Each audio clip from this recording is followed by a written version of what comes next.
ഇന്ന് news and views രണ്ട് വിഷയങ്ങളാണ് കൈകാര്യം ചെയ്യുന്നത്. 7 മണി മുതൽ 8 മണി വരെ പനീർശെൽവവുമായി ബന്ധപ്പെട്ടും ശശികലയുമായി ബന്ധപ്പെട്ടും തമിഴ്നാട് രാഷ്ട്രീയത്തിൻ്റെ വികാസങ്ങളെ സംബന്ധിച്ചും സംഭവ വികാസങ്ങളെ സംബന്ധിച്ചുമാണ് ചർച്ച ചെയ്യുന്നത്. തീർച്ചയായും ന്യൂസ് ആൻഡ് വ്യൂസ് ഇന്ന് വിശദമായ ചർച്ചയിലേക്ക് പോകുമ്പോൾ ആദ്യം AIADMK കേന്ദ്ര കമ്മിറ്റി അംഗം MA മസൂദ്, ഒപ്പം AIADMK നേതാവ് ശ്രീനിവാസ വേണുഗോപാൽ എന്നിവരും, ഹസനുൽ ബന്ന മുതിർന്ന മാധ്യമപ്രവർത്തകൻ, DMK നേതാവ് അമൃതം റജി, പിന്നെ BJP പക്ഷത്തു നിന്നും KVS ഹരിദാസും കോൺഗ്രസ് പക്ഷത്തു നിന്നും PA സലീമും നമ്മോടൊപ്പം ചർച്ചയിൽ ചേരുന്നു. ആദ്യം ശ്രീ MA മസൂദിലേക്ക്. ശ്രീ മസൂദ്, പനീർശെൽവം രാജി പിൻവലിച്ചേക്കും എന്ന സൂചന എത്തുന്നു. രാജി മിക്കവാറും പിൻവലിക്കുന്നതാണുള്ള അറിവ് കിട്ടിയിട്ടുള്ളത്. അങ്ങനെ വരുമ്പോൾ അസംബ്ലി ഒരു ബലപരീക്ഷണമായി തീരേണ്ടി വരും. ഡൽ കൗൺസിൽ കൂടി പിന്നെ ഇവരെ ശശികലയെ ലീഡറായിട്ട് തിരഞ്ഞെടുത്തു, MLA-മാരൊക്കെ കൂടെ. പക്ഷെ അത് അസംബ്ലിയിൽ വന്ന് വോട്ടിങ്ങിലൂടെ തെളിയിക്കപ്പെടേണ്ട ഘട്ടത്തിലാണ് ഇപ്പോൾ എത്തി നിൽക്കുന്നത്. അപ്പോൾ അതിനെ രണ്ട് ഭാഗത്തു നിന്നും ചരടുവലികളും രണ്ട് ഭാഗത്തു നിന്നും ആളുകളെ ശേഖരിക്കുന്ന ഏർപ്പാടുകളൊക്കെ നടന്നുകൊണ്ടിരിക്കുന്നു. ഇതാണ് അവിടുത്തെ ഇന്നത്തെ സ്ഥിതി. തീർച്ചയായും ഇന്നലെ നാടകീയമായ രംഗങ്ങൾക്കൊടുവിലാണ് പനീർശെൽവം ഇത്തരത്തിലൊരു പ്രതികരണം ഉണ്ടാക്കിയത്. പാർട്ടിക്കുള്ളിലെ പിന്തുണ ആർക്കനുകൂലമാണ് എന്നാണ് ഈ ഘട്ടത്തിൽ നിരീക്ഷിക്കാനാകുന്നത്? പാർട്ടിക്കുള്ളിലെ പിന്തുണ എന്ന് പറയുമ്പോൾ ജനറൽ കൗൺസിലിൽ തിരഞ്ഞെടുത്തിരിക്കുന്ന ആളുകളുണ്ട്, MLA-മാരുണ്ട്, MP-മാരുണ്ട്. ബാക്കി ഉടനെ നേരിട്ട് വോട്ട് ചെയ്യാനൊക്കാത്ത സാധാരണ പ്രവർത്തകർ, ബ്രാഞ്ച് കമ്മിറ്റി അംഗങ്ങൾ, യാതനയും വേദനയും അനുഭവിച്ച പാർട്ടിയുടെ താഴേക്കിടയിലുള്ള ആളുകൾ, അവരുടെ ഫൗണ്ടേഷനിലാണ് ഒരു രാഷ്ട്രീയ പാർട്ടിയുടെ പടുത്തുയർത്തൽ എന്ന് പറയുന്നത്. അപ്പം ഇങ്ങനെ വരുമ്പോൾ രണ്ട് ചേരിയായി നിൽക്കുന്ന പോലെ തോന്നുന്നു. സാധാരണക്കാരായിട്ടുള്ള ആളുകൾ അടങ്ങുന്ന ആ താഴേക്കിടയിലുള്ള ഒരു നല്ല വിഭാഗം പനീർശെൽവത്തിൻ്റെ കൂടെ പോകുമെന്നാണ് കേൾക്കുന്നത്. മറ്റവർ അധികാരത്തിലിരിക്കുന്നത് കൊണ്ട് ആ അധികാരം നിലനിർത്താൻ വേണ്ടി 4 വർഷമെങ്കിലും ഭരിക്കാനുള്ള അധികാരം നിലനിർത്തി തങ്ങളുടെ കാര്യങ്ങൾ നേടിയെടുക്കുവാനുള്ള അതിൽ കൂടി ആ ഒരു ഗ്രൂപ്പ്. ഈ രണ്ടുപേരും തമ്മിലുള്ളൊരു മത്സരമാണ് ഇപ്പോൾ യഥാർത്ഥത്തിൽ നടക്കാൻ പോകുന്നത്. ഇതിൽ സാധാരണക്കാരൻ്റെ പാർട്ടി ബ്രാഞ്ച് കമ്മിറ്റി സെക്രട്ടറിമാരുടെ വോട്ട് ഇതിൽ രേഖപ്പെടുത്തുവാൻ സാധിക്കുകയില്ല. അപ്പോൾ തിരഞ്ഞെടുക്കപ്പെട്ട പാർട്ടിയുടെ ജനറൽ കൗൺസിൽ മെമ്പർമാർ, MP, MLA ഇവരാണ്. അതുകൊണ്ട് പാർട്ടിയുടെ മുൻതൂക്കം താഴേക്കടിയിലുള്ളവർക്കാണെങ്കിലും ഇപ്പോൾ ഉള്ള മുൻതൂക്കം തെരഞ്ഞെടുപ്പിലൂടെ ജയിച്ചു വന്ന ആളുകൾക്കാണെന്ന് തോന്നുന്നു. അതല്ല, തിരഞ്ഞെടുപ്പ് കമ്മീഷൻ ഒരു പക്ഷേ പുഷ്പ ശശികല ഒരു പരാതി കൊടുത്തിട്ടുണ്ടല്ലോ. കേന്ദ്ര കമ്മിറ്റി അംഗമായി 5 വർഷമെങ്കിലും തുടർച്ചയായി ഇരിക്കാത്ത ഒരാൾക്ക് ഒരിക്കലും ജനറൽ സെക്രട്ടറിയായി പാർട്ടിയിൽ വരാൻ കഴിയില്ല എന്ന ഒരു ഹർജി, ഒരു കേസ് പുഷ്പ ശശികല മുമ്പോട്ട് വെച്ചിട്ടുണ്ട്. അത് അവർ പാർട്ടിയുടെ രാജ്യസഭാ MP-യാണ് അല്ലേ? ആ രാജ്യസഭാ MP-യുടെ പരാതിയിന്മേൽ തെരഞ്ഞെടുപ്പ് കമ്മീഷൻ നടപടി സ്വീകരിച്ചാൽ ആ നടപടി പ്രകാരം ഒരു പക്ഷേ ശശികലയ്ക്ക് മുമ്പോട്ട് പോകാനാകുമോ? ഇല്ല. അവിടെ ആർക്കായിരിക്കും പിന്തുണ? ശശികല ഇല്ലെങ്കിൽ പിന്നെ പിന്തുണ വരുന്നത് പിന്നെ പനീർശെൽവത്തിന് തന്നെ ആയിരിക്കും. പനീർശെൽവത്തിന് തന്നെ ആയിരിക്കും പിന്തുണയെങ്കിൽ ഇപ്പോൾ നിയമസഭാ കക്ഷിയിൽ നേതാക്കന്മാരിൽ അല്ലെങ്കിൽ MLA-മാരുടെ പിന്തുണ പനീർശെൽവത്തിന് ലഭിക്കാത്തത് എന്തുകൊണ്ട്? അതിപ്പോൾ MLA-മാരുടെ പിന്തുണ ഉണ്ടോ ഇല്ലയോ എന്ന് അസംബ്ലി കൂടുമ്പോഴുള്ള രഹസ്യ വോട്ടിങ്ങിലേ മനസ്സിലാക്കാനും. ആ രീതിയിലുള്ള ഒരു സാധ്യത ഉണ്ടോ? പനീർശെൽവം രാജി പിൻവലിച്ച് മുഖ്യമന്ത്രിയായി തുടരുന്നു, കാവൽ മുഖ്യമന്ത്രിയല്ല മുഖ്യമന്ത്രിയായി തുടരുന്നു. 15 ദിവസത്തിനുള്ളിൽ പിന്തുണ ഉറപ്പിച്ച് ബോധ്യപ്പെടുത്തിയാൽ മതി. അങ്ങനെയാണെങ്കിൽ പിന്തുണ ഒരുപക്ഷെ പനീർശെൽവത്തിന് നേടാനാകുമോ? 130 MLA-മാരെ ഇപ്പോൾ തന്നെ ശശികല കടത്തിയിട്ടുണ്ട് ഒരു നക്ഷത്ര ഹോട്ടലിലേക്ക്. അങ്ങനെയാണെങ്കിൽ ആ പിന്തുണ വാങ്ങിയെടുക്കാൻ കഴിയുമോ പനീർശെൽവത്തിന്? അപ്പോൾ അസംബ്ലിയിൽ അവരൊക്കെ വന്നല്ലേ പറ്റൂ. പിന്നെ അധികാരത്തിൽ ആരിയ്ക്കുന്നുവോ അവരുടെ പിന്നാലെ പോകുന്ന ആളുകളാണ് നേതൃത്വത്തിലുള്ള MLA-മാർ, MP-മാരൊക്കെ. സ്വാഭാവികമാണത്. പക്ഷെ അസംബ്ലിയിലൊരു തെരഞ്ഞെടുപ്പിന് അവിടെ വന്നിട്ട് അവരഭിപ്രായം പറയുക മാത്രമല്ല, വോട്ട് ചെയ്യുമ്പോൾ പ്രധാനമായും എനിക്ക് കിട്ടിയ വിവരം അനുസരിച്ച് പന്നീർശെൽവത്തിന് അനുകൂലമായിട്ട് വരാനാണ് സാധ്യത. കാരണം താഴേക്കിടയിലുള്ള ആളുകളുടെ ഇത് ഇന്ന് ഈ MLA-മാരായ നേതാക്കന്മാർ മനസ്സിലാക്കുന്നുണ്ട്. അപ്പോൾ 4 വർഷം കഴിഞ്ഞൊരു തെരഞ്ഞെടുപ്പിന്, അസംബ്ലി തെരഞ്ഞെടുപ്പിന് നേരിടുമ്പോൾ താഴേക്കിടയിലുള്ള പാർട്ടി വർക്കേഴ്സ്, ബ്രാഞ്ച് കമ്മിറ്റി മെമ്പർമാർ, അവരെ അനുകൂലിക്കുന്ന ബഹുജനങ്ങൾ,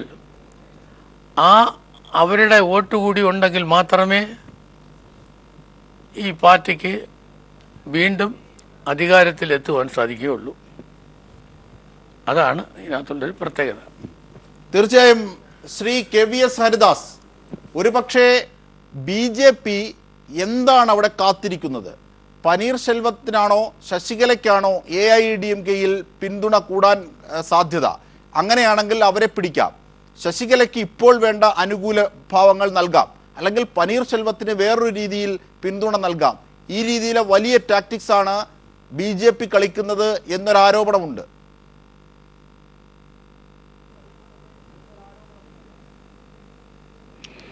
അജിംഷാദെ, ഇതുവരെ BJP-യോ കേന്ദ്ര സർക്കാരോ ഈ പ്രശ്നത്തിൽ നേരിട്ട് ഇടപെട്ടിട്ടുണ്ടെന്ന് പറയാനുള്ള ഒരു തെളിവും ആരുടെയും ഗവർണറെ കാണാനില്ല ശ്രീ KVS.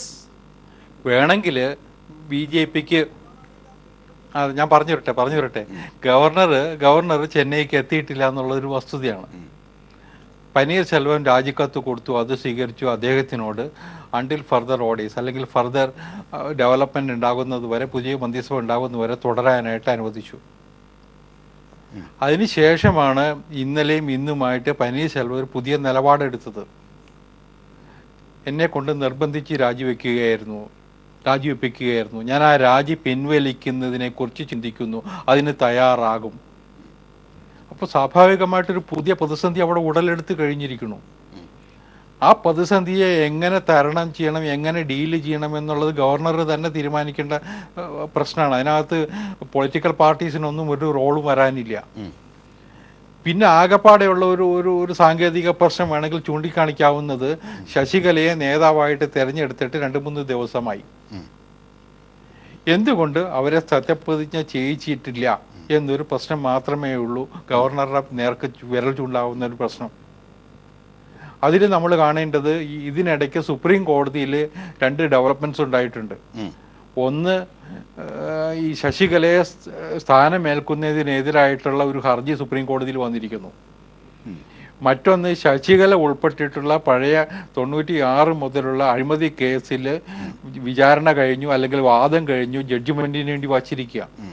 7 മാസം മുമ്പാണ് ആർഗ്യുമെന്റ്സ് ക്ലോസ് ചെയ്തിട്ട് ജഡ്ജിമെന്റ് ഫോർ ഓർഡേഴ്സ് എന്ന് പറഞ്ഞ് മാറ്റി വച്ചിരിക്കുന്നത്. അപ്പോൾ അതിലെ ജഡ്ജിമെന്റ് ഏത് നിമിഷവും ഉണ്ടാകാം എന്നൊരു സൂചനയും ഗവർണർക്ക് കിട്ടിയിട്ടുണ്ടെന്നാണ് നമ്മളൊക്കെ മനസ്സിലാക്കുന്നത്, നമ്മൾ മാധ്യമങ്ങളിൽ മനസ്സിലാക്കുന്ന കാര്യങ്ങളാണ്. അപ്പോൾ സ്വാഭാവികമായിട്ടും അതും കൂടി കണക്കിലെടുത്തിട്ടാകാം സത്യപ്രതിജ്ഞ എന്ന് ചിലപ്പോൾ ഗവർണർ ചിന്തിച്ചിട്ടുണ്ടാവാം. അതിനപ്പുറത്തേക്ക് ഗവർണർക്ക് ഈ കാര്യത്തിൽ ഇടപെടേണ്ട ഒരു കാര്യവുമില്ല. BJP-യെ സംബന്ധിച്ചിടത്തോളം DMK എന്ന് പറഞ്ഞ കക്ഷി BJP-യോടൊപ്പം നിൽക്കുന്ന പാർട്ടിയാണ്. രാജ്യസഭയിലാണെങ്കിലും ലോകസഭയിലാണെങ്കിലും ഈ ഗവൺമെന്റിന് ശക്തമായ പിന്തുണ നൽകുന്ന പാർട്ടിയാണ്. BJP-യുമായിട്ട് സഹകരിച്ച് പോകുന്ന ഒരു പ്രാദേശിക പാർട്ടികളിൽ ഏറ്റവും പ്രധാനപ്പെട്ട സ്ഥാനമുള്ളത് DMK-ക്ക് തന്നെയാണ്. ഐഡിയോളജിക്കലി തന്നെ പല ഘട്ടങ്ങളിലും DMK സ്വീകരിച്ചിട്ടുള്ള നിലപാടുകൾ BJP-ക്കൊപ്പം പോകുന്നതായിരുന്നു.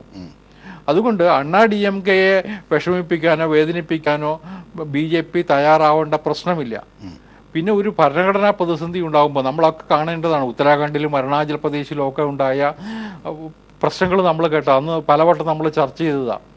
അപ്പോൾ ഇത്തരം പ്രശ്നങ്ങൾ ഉണ്ടാകുമ്പോൾ ഇത് തീരുമാനിക്കേണ്ടത് എവിടെയാണ്? SR ബോംബെ കേസിലെ വിധി അനുസരിച്ച് ഇത്തരം പ്രശ്നങ്ങൾ തീരുമാനിക്കപ്പെടേണ്ടത് നിയമസഭയിൽ തന്നെയാണ്.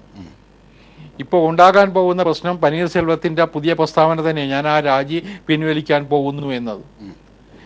രാജി അക്സെപ്റ്റ് ചെയ്ത് കഴിഞ്ഞാൽ പിന്നെ അത് പിൻവലിക്കാൻ പറ്റുമോ എന്നുള്ളത് പോലും പ്രശ്നമാണ്. ഞാനിന്നിപ്പോൾ ഒരു ചാനലിൽ പഴയ സോളിസിറ്റർ ജനറലും ഇന്ത്യയിലെ ഏറ്റവും വലിയ നിയമജ്ഞന്മാരുടെ ആളുമായിട്ടുള്ള സോളി സൊറാബ്ജിയുടെ ഒരു ഒപ്പീനിയൻ കണ്ടു. ഒരിക്കൽ രാജിക്കത്ത് കൊടുക്കുകയും അത് സ്വീകരിക്കുകയും ചെയ്താൽ പിൻവലിക്കാൻ കഴിയില്ല എന്നാണ് സോളി സൊറാബ്ജി പറഞ്ഞത്. അപ്പം അതാണ് സാഹചര്യമെങ്കിൽ, അതാണ് ഗവർണർക്ക് മുമ്പിലെത്താൻ പോകുന്ന നിയമോപദേശമെങ്കിൽ എനിക്ക് തോന്നുന്നു ബാക്കി കാര്യങ്ങൾ എളുപ്പമാണ്. ശശികലയ്ക്കും അല്ലെങ്കിൽ ശശികല നിർദ്ദേശിക്കുന്ന ശശികലയോ ആ പാർട്ടി നിശ്ചയിക്കുന്ന ആൾക്കോ മുഖ്യമന്ത്രി ആവാൻ കഴിയും. തീർച്ചയായും ശ്രീ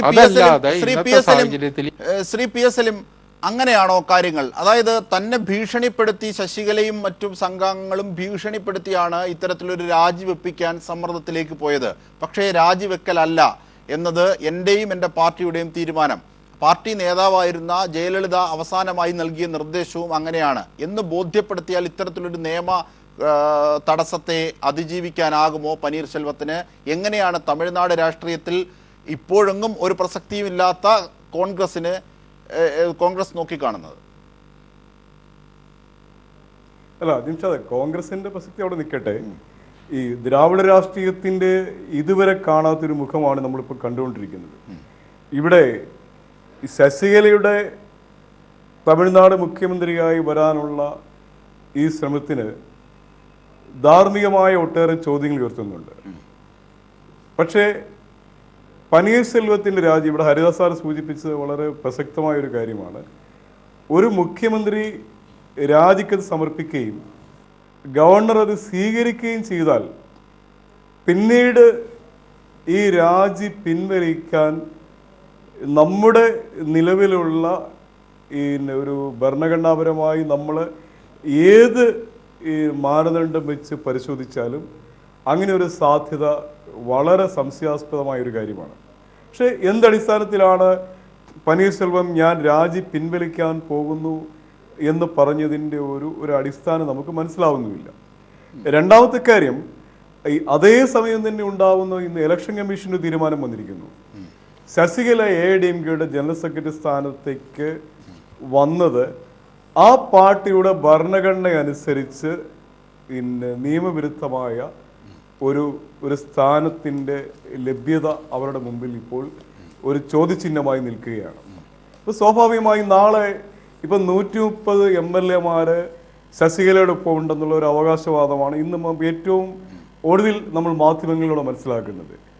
ഈ 130 MLA അതിൽ പനീർശെൽവം ഉൾപ്പെടെയുള്ള MLA വിപ്പ് നൽകാനുള്ള അധികാരം സ്വാഭാവികമായും ഇപ്പോൾ ശശികലയ്ക്കുണ്ടോ ഇല്ലയോ എന്നുള്ളൊരു ചോദ്യം കൂടി നമ്മൾ ഈ ചർച്ചയിൽ ചേർത്ത് വെക്കേണ്ടതാണ്.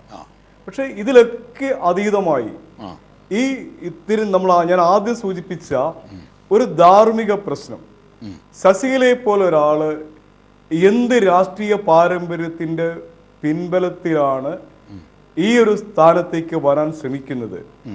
DMK പോലുള്ള പാർട്ടിയിൽ അവർ തീരുമാനിക്കുന്നു, MLA നിയമസഭാ കക്ഷി യോഗം ചേർന്ന് അവരെ നിയമസഭാ കക്ഷി നേതാവായി തിരഞ്ഞെടുക്കുന്നു, പനീർശെൽവത്തോട് രാജിവെക്കാൻ ആവശ്യപ്പെടുന്നു, പനീർശെൽവം രാജിവെക്കുന്നു.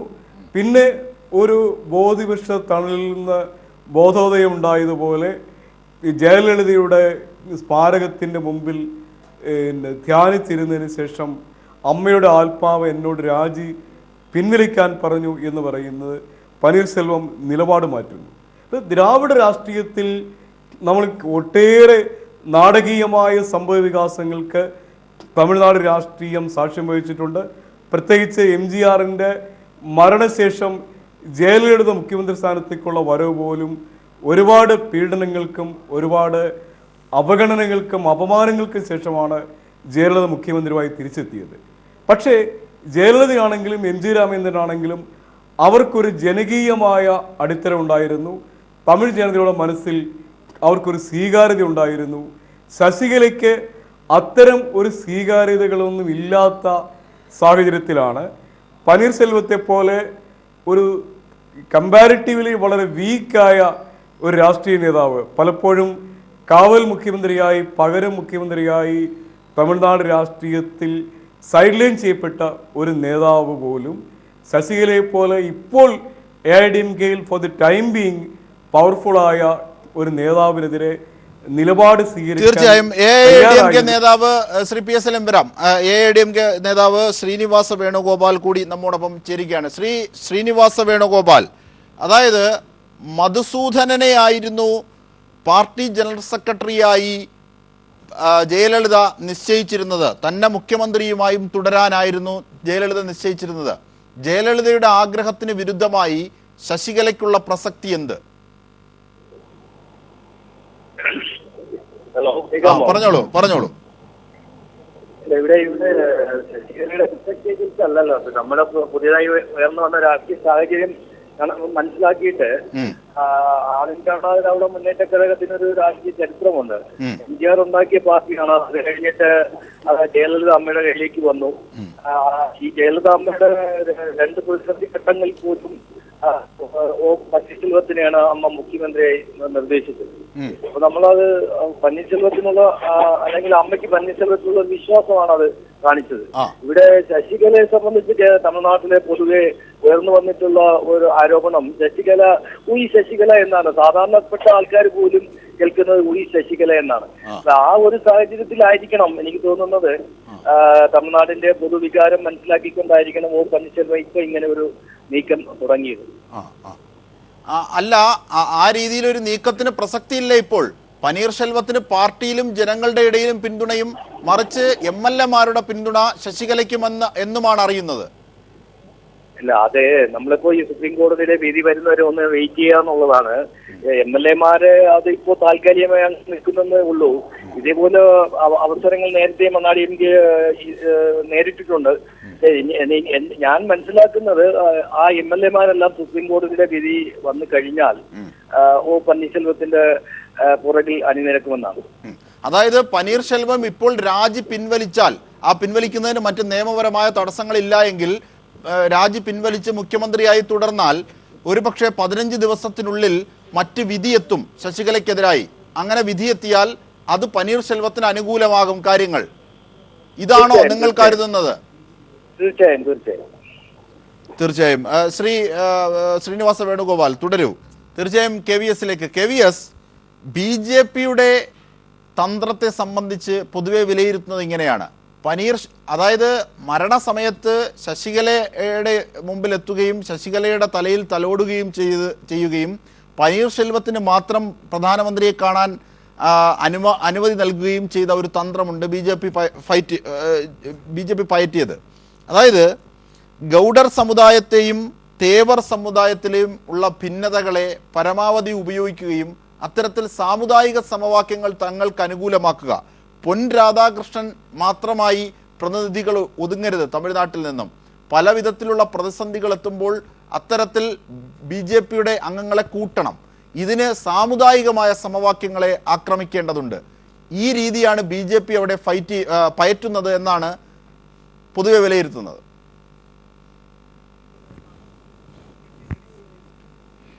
അല്ല, ഞാൻ അതിനോട് ഇപ്പോൾ BJP അവിടെ വേരോട്ടം ഉണ്ടാക്കാൻ നടത്തുന്ന ശ്രമങ്ങളുമായിട്ട് ഇതിനെ ബന്ധപ്പെടുത്തുന്നത് എനിക്ക് തോന്നുന്നില്ല അതിൽ അത്ര ഗൗരവമുണ്ടെന്ന്. കാരണം ഇത് DMK-ക്കുള്ളിൽ രൂപപ്പെട്ടിട്ടുള്ള ഒരു പ്രതിസന്ധിയാണ് അക്ഷരാർത്ഥത്തിൽ. കാരണം ഈ ശശികല ഇത്ര പെട്ടെന്ന് ഈ തലത്തിലേക്ക് ഉയർന്നു വരുന്നത് നമ്മളാരും വിചാരിച്ചിട്ടില്ല. അവർ പാർട്ടി സെക്രട്ടറിയായി, പന്നീർശെൽവം മുഖ്യമന്ത്രിയായി, ആ നിലയിൽ കാര്യങ്ങൾ കൊണ്ടുപോകുമെന്ന് വിചാരിച്ചിരുന്നവരാണ് സാധാരണ രാഷ്ട്രീയ നിരീക്ഷകന്മാരൊക്കെ തന്നെ. പക്ഷേ ഓൾ ഓഫ് എ സഡൻ അവർ മുന്നോട്ട് വന്നു. ഇപ്പോൾ നമ്മുടെ ചില DMK സുഹൃത്തുക്കൾ തന്നെ പറയുന്നില്ലേ, എല്ലാവരെയും പോലെ തന്നെ ഈ ശശികലയും ഭയപ്പെട്ടിരുന്നത് സുപ്രീം കോടതിയുടെ കേസ് തന്നെയായിരിക്കണം.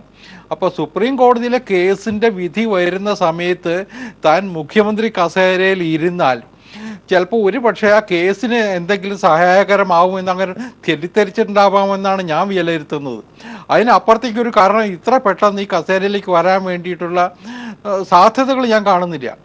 വേറൊന്ന്, ഇപ്പോൾ BJP-യെ സംബന്ധിച്ചിടത്തോളം നമുക്കറിയാം, തമിഴ്നാട് മാത്രമല്ല എല്ലാ സ്റ്റേറ്റുകളിലും BJP അതിൻ്റെ വേരോട്ടം ഉണ്ടാക്കാനുള്ള ശ്രമങ്ങൾ നടത്തുന്നുണ്ട്. പക്ഷേ തമിഴ്നാടിൻ്റെ പ്രത്യേക സാഹചര്യത്തിൽ അവിടെയുള്ള ഏതെങ്കിലും ഒരു ദ്രവീഡിയൻ പാർട്ടിയുമായിട്ട് ചേർന്ന് മുന്നോട്ട് പോവുക എന്നതല്ലാതെ ഓൾ ഓഫ് എ സഡൻ അവിടെ വന്നിട്ട് തനിച്ചൊരു ഒരു വലിയ മുന്നേറ്റം ഉണ്ടാക്കാമെന്നുള്ള വ്യാമോഹമൊന്നും BJP നേതാക്കന്മാർക്കുണ്ടെന്ന് ഞാൻ DMK നേതാവ് അമൃതം റജി കൂടി ചേരുകയാണ്. ശ്രീ അമൃതം റജി, അതായത് ഈ രീതിയിലാണോ ഗവർണറുടെ സാന്നിധ്യത്തെ, ഗവർണറുടെ ഇടപെടലിനെ സംബന്ധിച്ച് എന്താണ് DMK-യുടെ അഭിപ്രായം? ഹലോ ശ്രീ അമൃതം റജി. ഹലോ, ചോദ്യം ഒന്നുകൂടി ചോദിക്കാമോ? ശ്രീ അമൃതം റജി, അതായത് DMKക്ക് AIADMKയിലെ ആഭ്യന്തര പ്രശ്നങ്ങളിൽ ഒരു താല്പര്യവുമില്ലെന്ന് കനിമൊഴി അടക്കമുള്ളവർ പരസ്യമായി പ്രതികരിച്ചിരുന്നു. അങ്ങനെയാണെങ്കിൽ നിങ്ങൾക്ക് തമിഴ്നാടിന്റെ ഭരണത്തെ സംബന്ധിച്ച് പ്രതികരിക്കാമല്ലോ. ഗവർണറുടെ ഇടപെടൽ ഏത് രീതിയിലാണ് DMK വീക്ഷിക്കുന്നത്? ഗവർണർ എത്രയും പെട്ടെന്ന് തമിഴ്നാട് രാഷ്ട്രീയത്തിൽ ഇടപെടണമെന്നാണ് DMKയെ സംബന്ധിച്ചിടത്തോളം കനിമൊഴിയായാലും സ്റ്റാലിനായാലും ഇന്ന് ആവശ്യപ്പെട്ടിരിക്കുന്നത്. DMKയെ സംബന്ധിച്ചിടത്തോളം ഡ്യൂട്ടി, ഡിസിപ്ലിൻ, ഡിഗ്നിറ്റി, അതായത് കടമ, കട്ടപ്പാട്, കന്യം എന്നീ ആദർശങ്ങൾ ഉൾക്കൊണ്ട് മുന്നോട്ട് പോകുന്ന ഒരു കേഡർ പാർട്ടിയാണ്. ഏകദേശം 8 കോടി ജനതയുള്ള തമിഴ്നാട്ടിലെ ജനാധിപത്യ രീതിയിൽ തെരഞ്ഞെടുക്കപ്പെട്ട സർക്കാരിനെ അട്ടിമറിക്കാനോ അധികാരം പിടിച്ചെടുക്കേണ്ട ആവശ്യമോ DMKക്ക് ഇപ്പോൾ ഇല്ല. അതേസമയം തമിഴ്നാട്ടിലെ ജനാധിപത്യപരമായ ഗവൺമെന്റിനെ അട്ടിമറിക്കുകയും തോഴി ശശികല അനാവശ്യമായ മാർഗങ്ങളിൽ കൂടി അധികാരം പിടിച്ചെടുക്കുന്ന ഒരു കാഴ്ചയാണ് നാം കണ്ടുകൊണ്ടിരിക്കുന്നത്. അതിനെ DMK എതിർക്കുന്നു. അതുകൊണ്ട് ഗവർണർ എത്രയും പെട്ടെന്ന് തമിഴ്നാട് രാഷ്ട്രീയത്തിൽ ഇടപെട്ടുകൊണ്ട് ഇതിനൊരു പോംവഴി ഉണ്ടാക്കണമെന്നാണ് DMKയുടെ ആവശ്യം. ശ്രീ അമൃതം റജി, ഇത്രയേറെ താല്പര്യം തമിഴ്നാട്ടിലെ, താങ്കൾ നേരത്തെ പറഞ്ഞു 3D, അതാണ് DMKയുടെ താല്പര്യമെന്ന് തമിഴ്നാടിനെ സംബന്ധിച്ച്. ഇത്രയേറെ താല്പര്യമുണ്ടെങ്കിൽ ശശികല ഈ രീതിയിൽ അനധികൃതമായ കാര്യങ്ങളാണ് ഉപയോഗിക്കുന്നതെങ്കിൽ നിങ്ങൾക്ക് 98 അംഗങ്ങളില്ലേ തമിഴ്നാട്ടിൽ? അവർ പനീർശെൽവം മുഖ്യമന്ത്രിയായി തുടർന്നാൽ, അവിശ്വാസ പ്രമേയം എത്തിയാൽ പനീർശെൽവത്തെ പിന്തുണയ്ക്കുമോ? അത് ഒരു കേഡർ പാർട്ടി എന്ന നിലയിൽ എനിക്ക് ഉത്തരം പറയേണ്ട ഒരു കാര്യമല്ല. ഇപ്പോഴിവിടെ ഉണ്ടായിരിക്കുന്ന സാഹചര്യം ശശികലയ്ക്ക് അടിതെറ്റിയിരിക്കുന്നു. ഓരോ നിമിഷം കഴിയും തോറും ശശികല പരാജയത്തിലേക്ക് കൂപ്പുകുത്തുകയാണ്. അനധികൃത സ്വത്ത് സമ്പാദന കേസിൽ സുപ്രീം കോടതി വിധി വരാൻ പോകുന്നു. പനീർശെൽവത്തിന്റെ വഴിപിരിയലും തുറന്നു പറച്ചിലും നാം കണ്ടു കഴിഞ്ഞു. പനീർശെൽവം പ്രഖ്യാപിച്ച ജയലളിതയുടെ മരണം സംബന്ധിച്ചുള്ള ജുഡീഷ്യൽ അന്വേഷണം തമിഴ്നാട്ടിൽ വളരെ കോളിളക്കം സൃഷ്ടിക്കും. ശശികലയുടെ താൽക്കാലിക ജനറൽ സെക്രട്ടറി സ്ഥാനവും ഇലക്ഷൻ കമ്മീഷനിൽ ചോദ്യം ചെയ്യപ്പെട്ടിരിക്കുന്നു. ഇതെല്ലാം ശശികലയുടെ കുതന്ത്രങ്ങൾക്കും ജനാധിപത്യ വിരുദ്ധമായ നീക്കങ്ങൾക്കും കിട്ടിയ തിരിച്ചടിയാണ്. DMK നേതൃത്വം ഇതെല്ലാം വളരെ ഗൗരവത്തോടുകൂടി നോക്കിക്കാണുകയാണ്. ഒരു കാര്യം ഉറപ്പിച്ചു പറയാം, ജനാധിപത്യമായ രീതിയിൽ തെരഞ്ഞെടുക്കപ്പെട്ട ഒരു ഗവൺമെന്റിനെ അട്ടിമറിക്കാൻ, ഇല്ലെങ്കിൽ ജനങ്ങളുടെ വിശ്വാസം നഷ്ടപ്പെടുന്ന രീതിയിൽ DMK ഒരു കാലത്തും പ്രവർത്തിക്കില്ല. DMKക്ക് അതിൻ്റെതായ വ്യക്തമായ കാഴ്ചപ്പാടുണ്ട്. അതായത് ശ്രീ അമൃതം റജി, താങ്കളുടെ പരിമിതിയിൽ നിന്നുകൊണ്ട് പറഞ്ഞാൽ 131 MLA-മാരെ തട്ടിക്കൊണ്ടുപോയി അല്ലെങ്കിൽ കുതിര കച്ചവടത്തിന് അനുകൂലമായ രീതിയിൽ നക്ഷത്ര ഹോട്ടലിൽ പാർപ്പിച്ചിരിക്കുന്ന ശശികലയ്ക്ക് വിജയിക്കാനുള്ള ഒരു പഴുതും DMK നിയമസഭയ്ക്കുള്ളിൽ നൽകില്ല എന്നാണോ? തീർച്ചയായും DMK നേതാവായ ദളപതി സ്റ്റാലിൻ വ്യക്തമായി പറഞ്ഞല്ലോ, തോഴി ശശികല ജനങ്ങളാൽ തെരഞ്ഞെടുക്കപ്പെട്ട നേതാവല്ല. അവർ ഗൂഢമായ ചതിയിലൂടെ അധികാരം പിടിച്ചെടുക്കുകയാണ് ചെയ്തിരിക്കുന്നത്. അത് അംഗീകരിക്കാൻ പാടില്ല. അതായത് അടുക്കളക്കാരി മുഖ്യമന്ത്രിയാക്കാനല്ല ജനങ്ങൾ തെരഞ്ഞെടുത്തിരിക്കുന്നത്. അടുക്കളക്കാരിയെ മുഖ്യമന്ത്രിയാക്കാനല്ല ജനങ്ങൾ തെരഞ്ഞെടുത്തിരിക്കുന്നത്. ജനാധിപത്യം തകരുന്ന സാഹചര്യം, തമിഴ്നാട്ടിലെ ജനങ്ങളാൽ തെരഞ്ഞെടുക്കപ്പെടുന്ന സർക്കാരിനെ അട്ടിമറിക്കപ്പെടുന്ന സാഹചര്യം ഉണ്ടായാൽ DMK അതിനെ ഒരു തരത്തിലും അനുവദിക്കില്ല, കൂട്ടുനിൽക്കില്ല. അങ്ങനെ വരാതിരിക്കാൻ ശക്തമായൊരു പ്രതിപക്ഷം എന്ന നിലയിൽ അഭിലാഷം മുൻനിർത്തി DMK ആ സമയത്ത് ഉചിതമായ തീരുമാനമെടുക്കുമെന്നാണ് എനിക്ക് പറയാനുള്ളത്. തീർച്ചയായും ശ്രീ അമൃതം റജി, വേഗം തിരിച്ചെത്താം മറ്റുള്ളവരോടൊപ്പം. ശ്രീ PS സലിം, അതായത് പാണ്ഡ്യനും ഗീതയും ഇതിനകം തന്നെ ശശികലയ്ക്കെതിരെ പല വിധത്തിലുള്ള ഗുരുതരമായ ആരോപണങ്ങൾ മുമ്പോട്ട് വെച്ചു. ജയലളിതയെ കൊന്നതാണെന്നും ജയലളിതയെ തള്ളിയിടുന്നത് കണ്ടു എന്നും പോലും പാണ്ഡ്യൻ ആരോപണം ഉന്നയിച്ചിട്ടുണ്ട്. അതൊന്ന്. രണ്ടാമത്തെ വിഷയമാണ് ശശികലയ്ക്കെതിരായ കേസുകൾ. ഒന്ന്, അനധികൃത സ്വത്ത് സമ്പാദനവുമായി ബന്ധപ്പെട്ട് സുധാകരനും ഇളവരശിക്കുമൊപ്പം ജയലളിതയ്ക്കുമൊപ്പം ശശികലയും ഉണ്ടായിരുന്നു. ആ ശശികല വീണ്ടും ഒരിക്കൽ കൂടി ഈ രീതിയിലേക്ക് ശ്രദ്ധയാകർഷിക്കുകയാണ്. അത് രണ്ട്, താങ്കൾ നേരത്തെ അത് സൂചിപ്പിച്ചതാണ്. മൂന്നാമത്തെ വിഷയം എന്നത് ഈ പാണ്ഡ്യനും ഗീതയ്ക്കും ഒപ്പം തെരഞ്ഞെടുപ്പ് കമ്മീഷനും എതിർപ്പ് നിയമപരമായി തന്നെ ശശികലയ്ക്ക് എത്തിയിട്ടുണ്ട്. പുഷ്പ ശശികലയുടെ പരാതിയിന്മേലാണ് ആ നടപടി.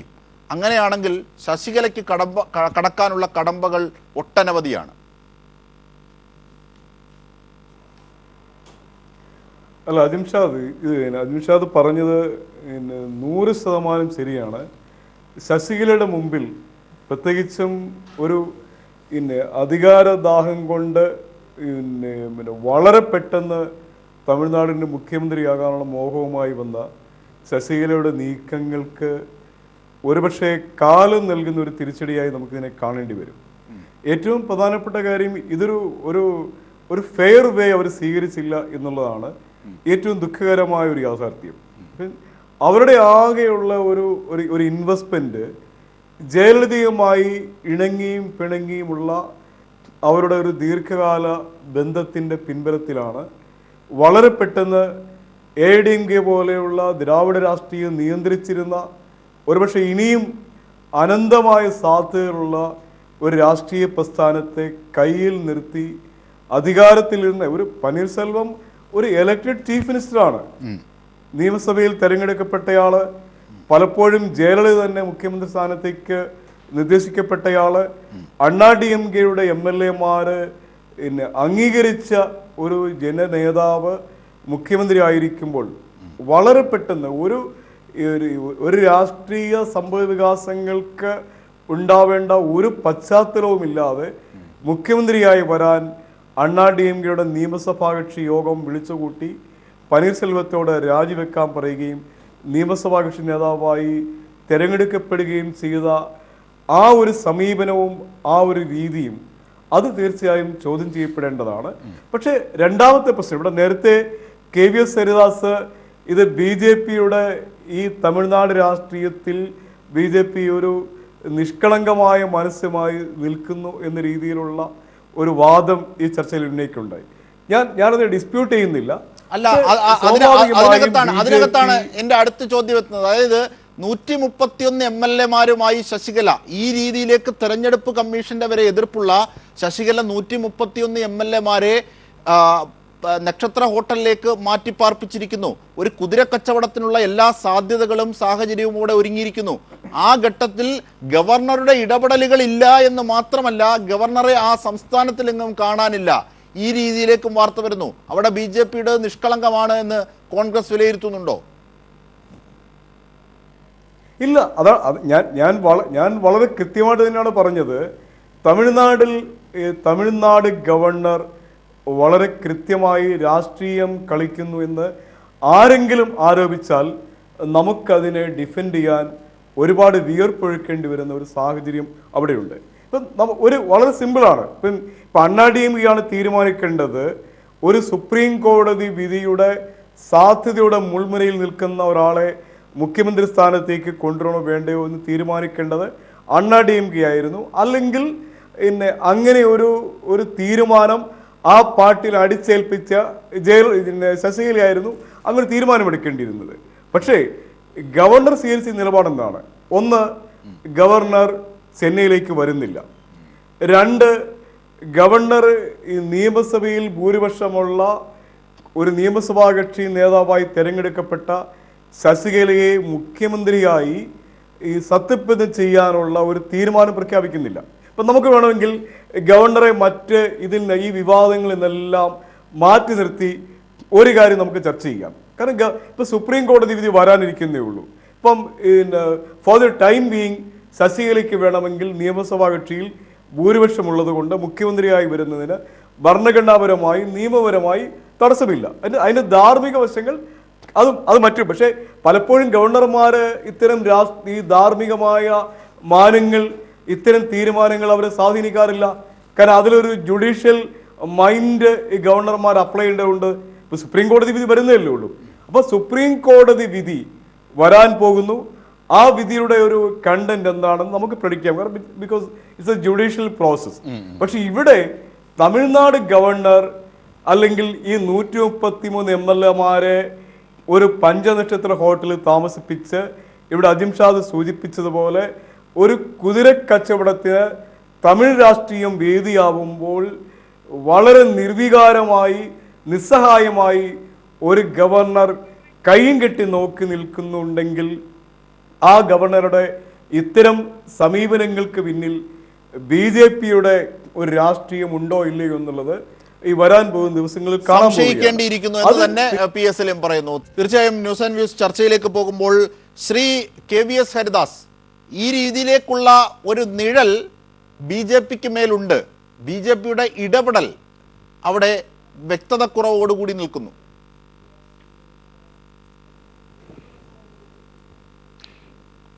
അജിംഷാദെ, ഒരു കാര്യം നമ്മളിവിടെ കുറെ വസ്തുതകൾ കാണാതെ പോയിക്കൂടാ.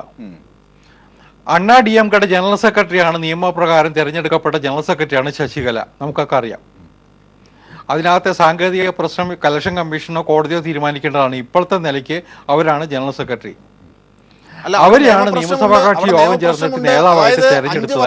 കേന്ദ്ര കമ്മിറ്റിയിൽ തുടരാത്ത ഒരാൾക്ക് എങ്ങനെ ജനറൽ സെക്രട്ടറി ആകാനാകും എന്ന നിയമപ്രശ്നമുണ്ട്. അതെ, അല്ല, അത് തീരുമാനിക്കേണ്ടത് കോടതിയോ തെരഞ്ഞെടുപ്പ് കമ്മീഷനോ ആണ്. നിലവില് പാർട്ടി തീരുമാനിച്ചിരിക്കുന്ന ആരാ? അണ്ണാ DMKയുടെ നേതാക്കന്മാരെല്ലാവരും കൂടി തീരുമാനിച്ചു ശശികലയാണ് ഞങ്ങളുടെ ജനറൽ സെക്രട്ടറി എന്ന്. ആ വസ്തുത അവിടെ നിൽക്കുന്നു. അവരെ തന്നെ അണ്ണാ DMKയുടെ MLA-മാരെല്ലാവരും കൂടി ചേർന്നിട്ട് ഏകകണ്ഠമായിട്ട് മുഖ്യമന്ത്രി സ്ഥാനാർത്ഥിയായിട്ട് അല്ലെങ്കിൽ നിയമസഭാ കക്ഷി നേതാവായിട്ട് തെരഞ്ഞെടുത്തു എന്നുള്ള വിവരവും ഗവർണർക്ക് കൊടുത്തിരിക്കുന്നു. അപ്പോൾ സാധാരണ നിലയ്ക്ക് ഗവർണർ എന്താ ചെയ്യണ്ടേ? നിയമസഭാ കക്ഷി നേതാവായിട്ട് തിരഞ്ഞെടുക്കപ്പെട്ട ഒരാളെ മുഖ്യമന്ത്രിയാവാൻ വേണ്ടി ക്ഷണിക്കണം, സത്യപ്രതിജ്ഞ ചെയ്യിക്കണം. ഇതുവരെ അതിൽ നിന്ന് അദ്ദേഹം പിൻവാങ്ങി നിന്നത് എന്തുകൊണ്ടാണ്? ഗവർണർ രാഷ്ട്രീയം കളിക്കുന്നതുകൊണ്ടാണോ? രണ്ടാമത്തെ ഒരു പ്രശ്നം പനീർശെൽവത്തിൻ്റെയാണ്. പനീർശെൽവം തന്നെ രാജിക്കത്ത് കൊടുത്തു, അത് സ്വീകരിച്ചു. ഒരാൾ രാജിക്കത്ത് കൊടുത്ത് അത് സ്വീകരിച്ചു കഴിഞ്ഞാൽ പിന്നെ അത് പിൻവലിക്കാൻ കഴിയുമോ? എനിക്ക് തോന്നണില്ല ഇന്ത്യയിലെ നിയമവ്യവസ്ഥ അനുസരിച്ച് അതിന് അനുമതി ഉണ്ടെന്ന്. അപ്പോൾ ഇത്തരം പ്രശ്നങ്ങൾ നിലനിൽക്കുന്നുണ്ട്. അതിലാണ് ഇപ്പോ സുപ്രീം കോടതി വിധി വരുന്നു എന്നുള്ളതൊരു അതൊരു വസ്തുത തന്നെ ആയിക്കോട്ടെ. പക്ഷേ ഹൈക്കോടതിയിൽ ട്രയൽ കോർട്ട് ഇവരെ എല്ലാം ശിക്ഷിച്ചിരുന്നു. ജയലളിത ഉൾപ്പെടെ ഈ ശശികല ഉൾപ്പെടെ ശിക്ഷിച്ചിരുന്നു. അതേസമയത്ത് ഹൈക്കോടതിയിൽ അപ്പീൽ പോയപ്പോൾ അവരെ വെറുതെ വിട്ടു. ഇന്നത്തെ നിലയ്ക്ക് ഇവർക്കെതിരായിട്ട് ഒരു ആക്ഷേപവും നിലവിലില്ല. ശശികലയ്ക്കെതിരായിട്ട് ഹൈക്കോടതി അവരെ ശിക്ഷിച്ചാൽ, ആ ഹൈക്കോടതി വിധി അസാധുവാക്കിയാൽ മാത്രമേ അവർക്കെതിരായിട്ടുള്ള വിധി നിലവിൽ വരുള്ളൂ, അല്ലെങ്കിൽ ശിക്ഷ നിലവിൽ വരുള്ളൂ. അപ്പോൾ ഈ നിലയ്ക്ക് ശരിക്കും ഗവർണർ അത് ചെയ്യേണ്ടത്. അജിംഷാദ്, ഒരു കാര്യം കൂടി ഓർക്കുക, ഇന്ത്യയുടെ ചരിത്രത്തിൽ ഒരു നിയമസഭാ കക്ഷി അല്ലെങ്കിൽ ഒരു പാർലമെന്ററി പാർട്ടിയുടെ നേതാവായിട്ട് ഒരാളെ തെരഞ്ഞെടുത്തിട്ട് അവരെ സത്യപ്രതിജ്ഞ ചെയ്യിക്കാത്ത ഒരേ ഒരു സന്ദർഭം ഉണ്ടായിട്ടുള്ളൂ.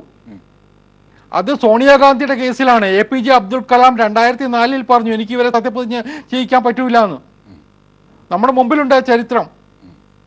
അതിനുശേഷം ഇതേവരെ നിയമസഭാ കക്ഷി നേതാവായിട്ടോ പാർലമെന്ററി പാർട്ടി നേതാവായിട്ടോ തിരഞ്ഞെടുക്കപ്പെട്ടിട്ടുള്ള ഒരാളെ പോലും സത്യപ്രതിജ്ഞ ചെയ്യിക്കാത്ത സന്ദർഭം ഉണ്ടായിട്ടില്ല. ഇതുവരെ നീട്ടിക്കൊണ്ടുപോയത് തന്നെ ഗവർണർ അത്രത്തോളം സൂക്ഷ്മത പാലിക്കുന്നത് കൊണ്ടാണ്.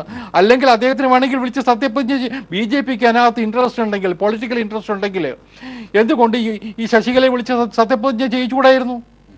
ഒരാളും ചോദിക്കുമായിരുന്നില്ല. കാരണം അവര് പനീർശെൽവത്തിന്റെ രാജി സ്വീകരിച്ചു. പനീർശെൽവം ഇന്നലെ രാത്രി വരെ പ്രതികരിച്ചിട്ടുണ്ടായിരുന്നില്ല. അതിനു മുമ്പ് വേണമെങ്കിൽ ഗവർണർക്ക് ചെയ്യാമായിരുന്നില്ലേ? അപ്പൊ കേന്ദ്ര സർക്കാരും ഗവർണറും തീർച്ചയായും AIADMK നേതാവ് ശ്രീനിവാസ വേണുഗോപാൽ കൂടി ചേരുകയാണ്. ശ്രീനിവാസ വേണുഗോപാൽ, അതായത് അമ്മയുടെ മരണം, അതായത് ജയലളിതയുടെ മരണവുമായി ബന്ധപ്പെട്ട ചില കാര്യങ്ങൾ ദുരൂഹമുണ്ട്, അത് അന്വേഷിക്കണം എന്ന് പനീർശെൽവം ആവശ്യപ്പെട്ടിട്ടുണ്ട്. അതിനോടുള്ള AIADMKയിലെ കക്ഷികളുടെ അംഗങ്ങളുടെ അഭിപ്രായം എന്ത്? തീർച്ചയായും ശ്രീ MA മസൂദിലേക്ക്. ശ്രീ മസൂദ്, അതായത് ജയലളിതയുടെ മരണം സംബന്ധിച്ച ദുരൂഹത ആദ്യം ആരോപിച്ചത് കരുണാനിധിയാണ്. അവർ ആശുപത്രിയിൽ കിടക്കുമ്പോൾ തന്നെ കരുണാനിധി അതേ സംബന്ധിച്ച് പല കാര്യങ്ങളും വ്യക്തമാക്കി. അതിൽ വ്യക്തത വേണം എന്നാവശ്യപ്പെട്ടു, ഭരണസ്തംഭനമുണ്ട് എന്നാവശ്യപ്പെട്ടു. ഈ സാഹചര്യത്തിലൊന്നും AIADMKയിൽ പനീർശെൽവം ഉണ്ടായിരുന്നു, അവർക്കാർക്കും ഒരു രീതിയിലുള്ള എതിർപ്പും ഉണ്ടായിരുന്നില്ല. ഇവിടെ ഇന്ന് രാഷ്ട്രീയ കാരണങ്ങൾക്ക് വേണ്ടി പനീർശെൽവം അന്വേഷണത്തിന് ഉത്തരവിടുകയാണ്. അത് സ്വീകരിക്കാനാകുമോ? അതായത് ഈ പൊതുവേ ഈ പനീർശെൽവം വളരെ അധികം ശാന്തനാണ്, പാർട്ടിയിലുണ്ട് ഉള്ളതാണല്ലോ. എടുത്തിയാടിയൊന്നും പറയാനോ പ്രവർത്തിക്കാനോ തയ്യാറുള്ള മനുഷ്യനല്ല, വളരെ ഒരു സാധാരണക്കാരൻ എന്നുള്ളതിലേക്ക്. പക്ഷെ അന്ന് കലഞ്ഞറി ആരോപണം വെച്ചെങ്കിലും അത് യാഥാർത്ഥ്യമായിരുന്നു എന്ന് ഇപ്പൊ പന്നീർശെൽവത്തിന് ബോധ്യപ്പെട്ടു. അതെങ്ങനെ അതായത് ജയലളിത മരിച്ചു കിടക്കുന്ന ഘട്ടത്തിൽ ജയലളിതയുടെ മരണം ബോഡി അവിടുന്ന് എടുക്കുന്നതിന് മുമ്പ് തന്നെ സത്യപ്രതിജ്ഞ ചെയ്ത് അധികാരത്തിലേറിയ ആളാണ് പനീർശെൽവം. ആ പനീർശെൽവം അമ്മയുടെ മുമ്പിൽ ഒരു മുഖ്യമന്ത്രിമാരും കിടക്കാത്ത വിധം കേരളത്തെയൊക്കെ സംബന്ധിച്ച് വലിയ അതിശയമാണ്. കിടന്നു കുമ്പിട്ട ഒരു മുഖ്യമന്ത്രിയാണ് പനീർശെൽവം. ഇന്നലെ പോയി ജയലളിതയുടെ ശവകുടീരത്തിനടുത്തിരുന്ന് ധ്യാനിച്ചതിന് ശേഷം ആത്മാവുമായി സംസാരിച്ച ആളാണ് പനീർശെൽവം. ഈ പനീർശെൽവത്തിന് അദ്ദേഹത്തിൻ്റെ അമ്മയ്ക്കെതിരെ, അദ്ദേഹത്തിൻ്റെ രാഷ്ട്രീയമായ അമ്മയ്ക്കെതിരെ ഒരു സംശയമുണ്ടെങ്കിൽ അതിനെക്കുറിച്ച് അന്വേഷണം പ്രഖ്യാപിക്കേണ്ടത് ഈ ഘട്ടത്തിലാണോ? പനീർശെൽവവും അത്ര നിഷ്കളങ്കനല്ല. മൊത്തത്തിൽ നമ്മുടെ തമിഴ്നാട് രാഷ്ട്രീയത്തിൽ ഇപ്പൊ കാണുന്ന ഒന്നും ഒരു വ്യക്തമായ ധാരണയുടെ അടിസ്ഥാനത്തിലുള്ളതല്ല, അവരവരുടെ നിലനിൽപ്പിന് വേണ്ടി ചെയ്യുന്ന കാര്യങ്ങളാണ്. അത് ശശികലയായാലും പന്നീർശെൽവമായാലും. പക്ഷെ പന്നീർശെൽവം തമിഴ്നാട്ടിലെ മുഖ്യമന്ത്രിയായിരിക്കുമ്പോഴാണ് അമ്മയുടെ മരണം. എന്തുകൊണ്ട് അന്ന് പന്നീർശെൽവം ഈ ഒരു അന്വേഷണത്തിന് ഉത്തരവിട്ടില്ല എന്നുള്ള ചോദ്യം നിലനിൽക്കുകയാണ്. അപ്പോൾ ഇവിടെ വന്നിരിക്കുന്ന ഒരു സംഭവം, കേന്ദ്രം ഭരിക്കുന്ന BJP, കേന്ദ്ര ഗവൺമെൻറ്റിൻ്റെ പ്രതിനിധികളാണ് ഗവർണർമാരായി സ്റ്റേറ്റുകളിൽ വരുന്നത്.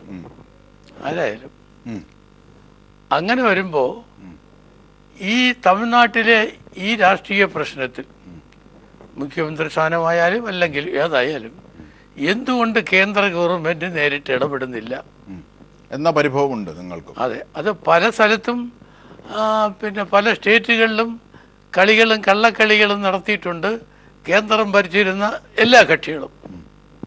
അപ്പോൾ BJP മാത്രം പറയുകയല്ല. അപ്പോൾ കേന്ദ്ര ഗവൺമെൻറ്റിൻ്റെ ഒരു അംഗീകാരമോ അനുമതിയോ കൂടാതെ തമിഴ്നാട്ടിലെ ഗവർണർ മാറി നിൽക്കുമോ? ശ്രീ അമൃതം റജി, അതായത് അമ്മയുടെ മരണത്തെക്കുറിച്ച് ഇപ്പോൾ അന്വേഷണത്തിന് ഉത്തരവിട്ടിരിക്കുന്നു. നേരത്തെ തന്നെ കരുണാനിധി ഇതിനെക്കുറിച്ച് സംശയം ഉന്നയിച്ച ഘട്ടത്തിലൊക്കെ മിണ്ടാതിരുന്ന പനീർശെൽവം ഇപ്പോൾ അന്വേഷണത്തിന് ഉത്തരവിട്ടിരിക്കുന്നു.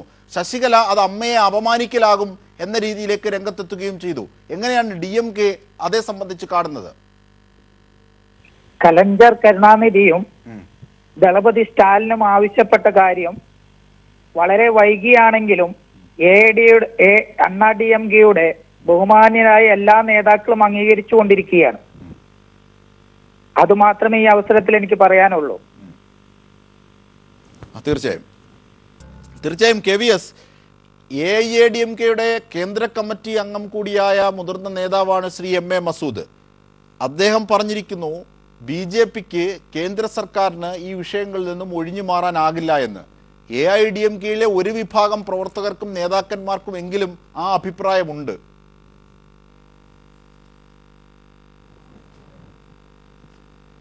അല്ല, മസൂദിക്ക പറഞ്ഞത് ഞാൻ കേട്ടു. BJP അവിടെ എന്താ ചെയ്യേണ്ടത്, അല്ലെങ്കിൽ കേന്ദ്ര സർക്കാർ തമിഴ്നാട്ടിൽ എന്താ ചെയ്യേണ്ടത്?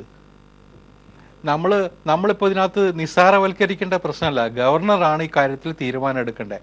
ഇപ്പോൾ നിങ്ങൾ തന്നെ ചൂണ്ടിക്കാണിക്കുന്നുണ്ട്, ഗവർണർ നാളെ ചെന്നൈയിൽ എത്തുന്നുണ്ട്.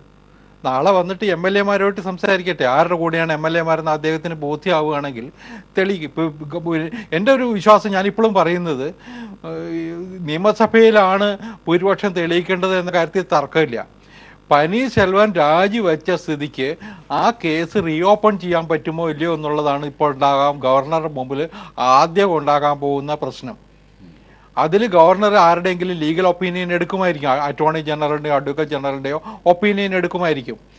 അങ്ങനെ രാജി റീഓപ്പൺ ചെയ്യാൻ പറ്റും, അല്ലെങ്കിൽ രാജി പിൻവലിക്കാൻ പറ്റും എന്ന് കണ്ടാൽ ഗവർണർ ചെയ്യേണ്ടത് പനീർശെൽവത്തോട് നിയമസഭയിൽ ഭൂരിപക്ഷം തെളിയിക്കാൻ ആവശ്യപ്പെടുക എന്നതാണ്.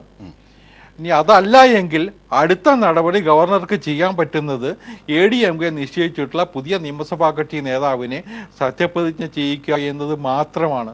വേറൊരു ഓപ്ഷനും ഇല്ല. അതിൽ വേണമെങ്കിൽ ഗവർണർക്ക് കാത്തിരിക്കാവുന്നവരെ ഒരു കാര്യം സുപ്രീം കോടതിയിൽ പെൻഡിങ് ആയിട്ടുള്ള ഒരു കേസാണ്. കാരണം ശശികലയെ സത്യപ്രതിജ്ഞ ചെയ്യിക്കരുത് എന്നാവശ്യപ്പെട്ടുള്ള ഒരു ഹർജി സുപ്രീം കോടതിയിലുണ്ട്. പക്ഷെ ആ ഹർജിയിൽ എന്തെങ്കിലും ഒരു ഇൻ്ററിം ഓർഡറോ നോട്ടീസോ പോലും ഇല്ലാത്ത സാഹചര്യത്തിൽ ഗവർണർ എന്തിനു വെയിറ്റ് ചെയ്യണം? ഗവർണറുടെ മുമ്പിൽ അങ്ങനെ ഒരു അനാവശ്യ താമസം വരുത്തിയാൽ അത് ഗവർണറെ പ്രതിക്കൂട്ടിലാക്കാൻ പോലും സാധ്യതയില്ലേ? ഇപ്പോൾ ഉള്ള പ്രധാനപ്പെട്ട പ്രശ്നം അതാണ്. സുപ്രീം കോടതിയുടെ മുമ്പിലുള്ള ഹർജിയിൽ സുപ്രീം കോടതി എന്തെങ്കിലും ഒരു ഇൻ്ററിം ഓർഡർ പുറപ്പെടുവിച്ചിട്ടുണ്ടെങ്കിൽ ഗവർണർക്ക് കാത്തിരിക്കാം. അതല്ലെങ്കിൽ ഗവർണർ അങ്ങനെ ഒരു ഹർജി അവിടെ ഉണ്ട് എന്നുള്ള കാരണം കൊണ്ട്, ഇപ്പം ഞാൻ ചോദിക്കട്ടെ, കേരളത്തിൽ ഇതുപോലൊരു പ്രശ്നം ഉണ്ടാകുന്നു. ഏതെങ്കിലും ഒരു രാഷ്ട്രീയക്കാരൻ ഏതെങ്കിലും ഒരു മുനിസിപ്പൽ കോടതിയിലോ സബ് കോടതിയിലോ പോയിട്ട് ഇതുപോലൊരു ഹർജി കൊടുത്താൽ ആ ഹർജിയിൽ തീരുമാനം ഉണ്ടാവുന്നത് വരെ ഗവർണർ കാത്തിരിക്കണം ഒരു സർക്കാരിന്റെ അധികാരത്തിലേറ്റുന്നതിന്.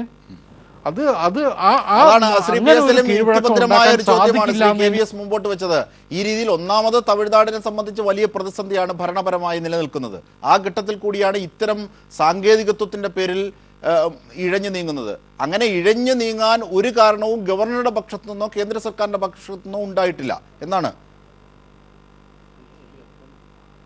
അല്ല, എങ്കിൽ പിന്നെ അതിംഷാദ് എന്തുകൊണ്ട് നമ്മളിതിൻ്റെ ധാർമ്മികവും രാഷ്ട്രീയവുമായ എല്ലാ പ്രശ്നങ്ങളും മാറ്റി നിർത്തി എന്തുകൊണ്ട് ഗവർണർ ആ സംസ്ഥാനം അതീവ ഗുരുതരമായ ഒരു ഭരണഘടനാ പ്രതിസന്ധിയോട് മുമ്പോട്ട് പോകുമ്പോൾ ഗവർണറുടെ സാന്നിധ്യം എന്തുകൊണ്ട് തമിഴ്നാട്ടിൽ ഇല്ലാതെ പോകുന്നു എന്നുള്ള ചോദ്യത്തിന് ഇവിടെ ഉത്തരം പറഞ്ഞിട്ടില്ല.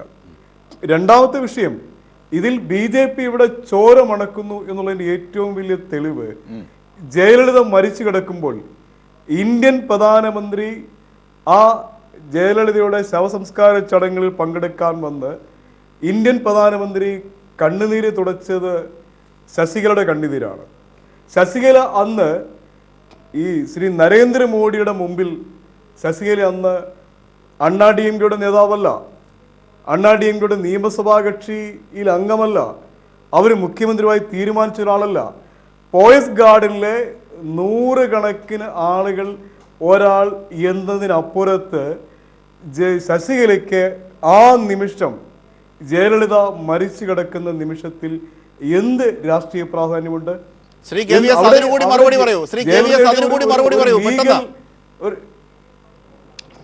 അല്ല, ഒരു മിനിറ്റ്, ഇപ്പൊ ശശികലയെ നമ്മൾ എങ്ങനെയാ കാണുന്നത്?